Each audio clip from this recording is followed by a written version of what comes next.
ಎಷ್ಟೊಂದು ಜನ long term ಹೆಲ್ತ್ಗೆ ಏನು ಬೇಕು ಅಂತ ಗೊತ್ತಿರಲ್ಲ, ತುಂಬ ಕನ್ಫ್ಯೂಷನಲ್ಲಿ ಇರ್ತಾರೆ. ನನ್ನ ಪ್ರಕಾರ ನೀವು ಲಾಂಗ್ ಟರ್ಮಲ್ಲಿ ಹೆಲ್ತಿಯಾಗಿರಬೇಕು ಅಂದರೆ ಈ 6 ಪಿಲ್ಲರ್ಗಳನ್ನ ಫಾಲೋ ಮಾಡಬೇಕು. ಮೊದಲನೆಯದು ಆಹಾರ,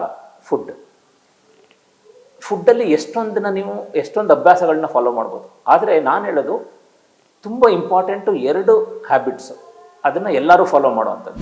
ಒಂದು, ಆದಷ್ಟು ಹೊರಗಡೆ ತಿನ್ನೋ ಆಹಾರನ ಕಡಿಮೆ ಮಾಡಬೇಕು. ಅವ್ರು ಆ್ಯಡ್ ಮಾಡೋ ಆಯಿಲ್ಲು, ಉಪ್ಪು ಅಥವಾ ಟೇಸ್ಟ್ ಮೇಕರ್ಸ್ ಇದ್ರ ಮೇಲೆ ಕಂಟ್ರೋಲ್ ಇರಲ್ಲ. ಎರಡನೆಯದು, ಪ್ರತಿ ಸಲ ಊಟ ಮಾಡಬೇಕಾದ್ರೆ ನಿಮ್ಮ ಊಟದ ಜೊತೆಯಲ್ಲಿ ಸೊಪ್ಪು ಅಥವಾ ಪಲ್ಯ ಅಥವಾ ಯಾವುದೇ ರೀತಿ ತರಕಾರಿನ ನೀವು ಇನ್ಕ್ಲೂಡ್ ಮಾಡ್ಕೋಬೇಕು. ಅದನ್ನು ಫಸ್ಟ್ ತಿನ್ನಬೇಕು. ಈಗ ನೀವು ಇದನ್ನು ಕನ್ಸಿಡರ್ ಮಾಡಿದ್ರೆ ಬರೀ ರೈಸ್ ತಿನ್ನೋದಕ್ಕೂ, ಅದು ಇನ್ನೊಂದು ಸಿಚುವೇಷನಲ್ಲಿ ನೀವು ಫಸ್ಟು ಪಲ್ಯ ತಿಂದು ರೈಸ್ ತಿನ್ನೋದಕ್ಕೂ ಆರೋಗ್ಯದ ಮೇಲೆ ತುಂಬ ಡಿಫ್ರೆನ್ಸ್ ಮಾಡುತ್ತೆ. ಹಾಗಾಗಿ ಪ್ರತಿ ಸಲ ನೀವು ಪಲ್ಯಗಳನ್ನ ಅಥವಾ ಸೊಪ್ಪನ್ನು, ತರಕಾರಿಗಳನ್ನ ತಿನ್ನಬೇಕು.